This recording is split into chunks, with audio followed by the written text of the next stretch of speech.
নমস্কাৰ বন্ধুসকল, পুনৰ স্বাগতম জনাইছোঁ মোৰ নতুন এটি ভিডিঅ' লৈ। আৰু আপোনালোকে চাই আছে মোৰ YouTube channel Rahul online technical. So' বন্ধুসকল, আজিৰ ভিডিঅ'টোত মই আপোনাক ক'বলৈ গৈ আছোঁ ফেচবুকৰ এটা প্ৰব্লেমৰ বিষয়ে। আৰু এই প্ৰব্লেমটো বহুতে পাইছে, কাৰণ যিসকলৰ নেকি ফেচবুক প্ৰফাইলৰ পৰা ভিডিঅ' আপলোড কৰি আছে বা তেওঁলোকে তাৰ পৰা টকা উপাৰ্জন কৰিম বুলি ভাবিছে আৰু প্ৰফেশ্যনেল মোডত আছে, তো সেইসকলৰ এই প্ৰব্লেমটো বহুতৰে দেখা দিছে। আৰু প্ৰব্লেমটো কি হয় সেইটো মই কৈ দিছোঁ।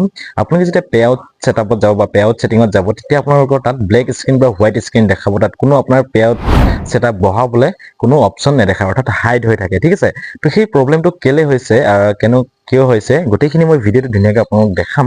গতিকে ভিডিঅ'টো স্কিপ নকৰিব, প্ৰথমৰ পৰা শেষলৈকে আপোনালোক ভালদৰে চাই যাব। এণ্ড ভিডিঅ'টো চাই কেনেকুৱা পাইছোঁ প্লিজ কমেণ্ট বক্সত কমেণ্ট এটা কৰি জনাব। লগতে এনেকুৱা নতুন নতুন ইনফৰমেশ্যন ভিডিঅ' পাই থাকিলে প্লিজ চেনেলটো ছাবস্ক্ৰাইব কৰি পিনে কাষত থকা বেল আইকনটো বলটো প্ৰেছ কৰিব, যেতিয়া নেকি এনেকুৱা নতুন নতুন ইনফৰমেশ্যন ভিডিঅ' দিওঁ সম্পূৰ্ণভাৱে আপোনালোকে চাব লাগিব। ঠিক আছে, তেনে বন্ধুসকল বেছি দেৰি নকৰি আহকচোন আমি আজি ভিডিঅ'টো আৰম্ভ কৰোঁ।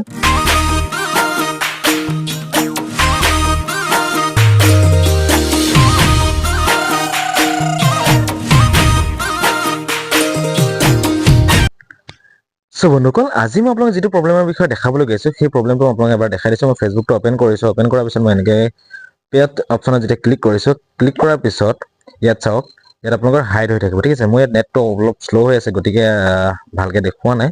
আপোনালোকে অকণমান চাওকচোন বাৰু, মই অকণমান পষ্ট কৰি দিছোঁ ভিডিঅ'টো। অ'কে, ইয়াত যিহেতু আমাৰ অভাৰভিউ আৰু ট্ৰানজেকশ্যন আহে। ঠিক আছে, আৰু এইটো হৈছে পে আউটৰ ছেটআপ। আৰু ইয়াত আপোনালোকে যেতিয়া যাব, ইয়াত যোৱাৰ পিছত এনেকুৱা আপোনালোকৰ হোৱাইট স্ক্ৰীন হৈ যাব। ইয়াত আপোনালোকৰ কোনো অপশ্যন দেখা নাই, দেখিছেনে? এইটো ট্ৰানজেকশ্যন চাওক, ইয়াত মই যদি ক্লিক কৰোঁ, ইয়াতো আপোনাৰ ছেম হ'ব, এনেকৈ লোড লৈ তাৰপিছত আপোনাৰ এইটো হোৱাইট স্ক্ৰীন হৈ যাব। ইয়াত কোনো আপোনালোকৰ একো ডিটেইলছ নেদেখায়। তাৰপিছত ইয়াত আপুনি যেতিয়া ছেটিং অপশ্যনত ক্লিক কৰিব, দেখাইছে ছেটিং অপশ্যনত যেতিয়া আপুনি ক্লিক কৰিব, এইটো চাওক, এই ছেটিং অপশ্যনত যেতিয়া আপুনি ক্লিক কৰিব, ইয়াতো আপোনালোকৰ কোনো একো হেৰি নেদেখাব। ঠিক আছে, আপোনাৰ অপশ্যন নেদেখাব। মই ছেটিং অপশ্যনত যেতিয়া এবাৰ ক্লিক কৰি দেখাই দিছোঁ, ৰ'বা, এবাৰ দেখাই দিছোঁ এনেকৈ। ছেটিং অপশ্যনত যেতিয়া ক্লিক কৰিছোঁ, চাওক ইয়াতো কোনো অপশ্যন নাই। আৰু এই প্ৰব্লেমটো কেলে হৈছে, কিয় হৈছে, ভিডিঅ'টোত মই ধুনীয়াকৈ দেখাম। গতিকে ভিডিঅ'টো খুব গুৰুত্ব সহকাৰে চাব, যিসকল নেকি ফেচবুকত নতুনকৈ কাম কৰিব বিচাৰিছে। হয়, এইটো প্ৰব্লেমটো বহুতো পুৰণা মানুহৰো হৈছে, কাৰণ সিহঁতেও নাজানে যে এই প্ৰব্লেমটো কি হৈছে বা ফেচবুকটো কিবা হ'ল নেকি। আৰু কিছুমানে ভাবিব পাৰে যে ছাৰ্ভাৰৰ কাৰণে এনেকুৱা হৈছে নেকি, সেইটো কথা নহয়। ইয়াৰ আচল প্ৰব্লেমটো কি সেইটো মই আপোনাক ক'ম, আৰু এইটো আপোনাক ছল্ভ কেনেকৈ হ'ব বা কেনেকৈ কৰিব লাগিব সেইটো মই এই ভিডিঅ'টো ধুনীয়াকৈ আপোনাক বুজাই কৈ আছোঁ। ঠিক আছে, তো মই ইয়াৰ পৰা বেগ আহিছোঁ। বেগ অহাৰ পিছত মই আপোনাক এটা অপশ্যন দেখাম। এইটো মোৰ একাউণ্ট নহয় বাৰু, মোৰ লগৰ এজনৰ একাউণ্ট। আৰু ইয়াত যেতিয়া মনিটাইজেশ্যন অপশ্যনত আহিলোঁ, ইয়াত চাওক আপোনালোকৰ এই গোটেইকেইটা অপশ্যন কি আছে, বন্ধ হৈ আছে। ঠিক আছে, মই চিএলত যেতিয়া ক্লিক কৰিলোঁ, চিএলত ক্লিক কৰাৰ পিছত ইয়াত চাওক, তেখেতৰ ইয়াত 6K ফলোৱাৰ্ছ আছে। ঠিক আছে, আৰু কিন্তু ইয়াত কোনো তেখেতৰ এটা অপশ্যনো ছেটআপ খোল খোৱা নাই এতিয়ালৈকে। ষ্টাৰ হওক, এডছ অন ৰিলছ হওক, বনাছ হওক, ইন ষ্ট্ৰীম এডছ হওক আৰু ছাবস্ক্ৰিপশ্যন হওক, ইয়াৰ ভিতৰত এটাও এতিয়ালৈকে তেওঁৰ খোল খোৱা নাই।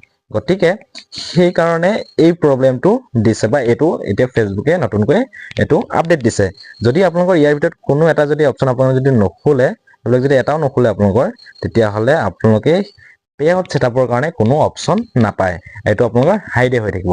যেতিয়া আপোনালোকৰ যিকোনো এটা অপশ্যন আপোনালোকে ধৰি লওক এডছ অন ৰিলছ বা ষ্টাৰ বা এডছ অন ৰিলছ, এইকেইটাৰ ভিতৰত যদি আপোনালোকৰ এইকেইটা গোটেইকেইটা অন হৈ যায়, আনলক হৈ যায়, ধৰি লওক ষ্টাৰে আনলক হ'ল, ষ্টাৰ আনলক হোৱাৰ পিছত কিছুমানক 20 দিনৰ ভিতৰত পে আউট ছেটআপ কৰিবলৈ অপশ্যনটো দি দিয়ে। কিন্তু যদি নিদিয়ে, তেতিয়াহ'লে আপোনালোকৰ এডছ অন ৰিলছ বা বনাছ বা ইন ষ্ট্ৰীম এডছ, এইকেইটাৰ ভিতৰত আপোনালোকে যিকোনো এটা খোল খাব লাগিব। আৰু খোল খোৱাৰ লগে লগে আপোনালোকৰ 10-12 দিনৰ ভিতৰত আপোনালোকৰ সেই পে আউট ছেটআপৰ অপশ্যনখিনি আহি যাব। আপুনি তাত নিজৰ বেংক একাউণ্ট এড কৰিব পাৰিব, পে আউট ছেটআপ আপুনি কৰিব পাৰিব।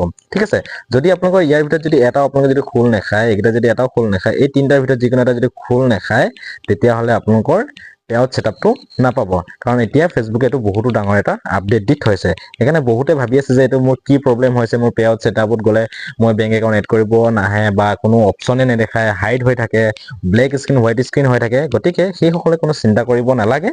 আপোনালোকৰ ফলোৱাৰ্ছ লাগিলে যিমানে নহওক, আপোনালোকৰ যদি ইয়াৰ ভিতৰত যিকোনো এটা যদি অন হৈ গৈছে, ঠিক আছে, ইয়াৰ ভিতৰত যাওক এডছ অন ৰিলছ বা বনাছ বা ইন ষ্ট্ৰীম এডছ, এই তিনিটাৰ ভিতৰত, এই চাৰিটাৰ ভিতৰত যদি যিকোনো এটা অপশ্যন যদি আপোনাৰ খোল খাই যায়, তেতিয়াহে আপোনালোকে পে আউট ছেটআপটো পাব। ঠিক আছে, গতিকে এই প্ৰব্লেমটোৰ কাৰণে আপোনালোকে কোনো চিন্তা কৰিব নালাগে। এইটো আপোনালোকে ধুনীয়াকৈ ছল্ভ হৈ যাব। আপোনালোকে নিজে নিজে ছল্ভ হৈ যায়। ইয়াৰ ভিতৰত যিকোনো এটা যদি আনলক হৈ যোৱাৰ লগে লগে আপোনালোকে সেই ছেটআপটো পাই যাব। ঠিক আছে, আৰু আজিৰ ভিডিঅ'টো ইমানখিনিয়ে জনালো আপোনালোকে যদি আৰু কিবা যদি ফেচবুকৰ বিষয়ে জানিব বিচাৰে তেতিয়াহ'লে মোক পাৰ্চনেলকৈ যদি জানিব বিচাৰে তেতিয়াহ'লে মোক ভিডিঅ'ৰ ডেছক্ৰিপশ্যনত যাব তাত গৈ মোৰ হোৱাটছএপ লিংকটো দি থোৱা আছে ইনষ্টাগ্ৰামৰ লিংকটো দি থোৱা আছে তাত গৈ আপোনালোকে মোক যোগাযোগ কৰিব পাৰে আৰু লগতে আপোনালোকে ভিডিঅ'ত কমেণ্ট কৰি জনাওক আপোনালোকৰ কিবা যদি অসুবিধা হৈ আছে মই সকলোকে ভিডিঅ'ৰ জৰিয়তে ধুনীয়াকৈ বুজাই দেখাই দিম ঠিক আছে তো বন্ধুসকল আজিৰ ভিডিঅ'টো ইমানেই আছিল আশা কৰোঁ আপুনি উঠিছে ভাল পাইছে চ' এনেকুৱা নতুন নতুন ইনফৰমেশ্যন ভিডিঅ' পাই থাকিলে প্লিজ চেনেলটো ছাবস্ক্ৰাইব কৰি পিনে কাষত থকা বেল আইকনটো বা অলটো প্ৰেছ কৰিব যেতিয়া নেকি এনেকুৱা নতুন নতুন ইনফৰমেশ্যন ভিডিঅ' দিওঁ চ' আপোনালোকে চাব লাগিব ঠিক আছে তেন্তে আপোনালোকৰ আজিলৈ ইমানে পুনৰ নতুন ভিডিঅ' সৈতে আপোনালোকক পাম বাই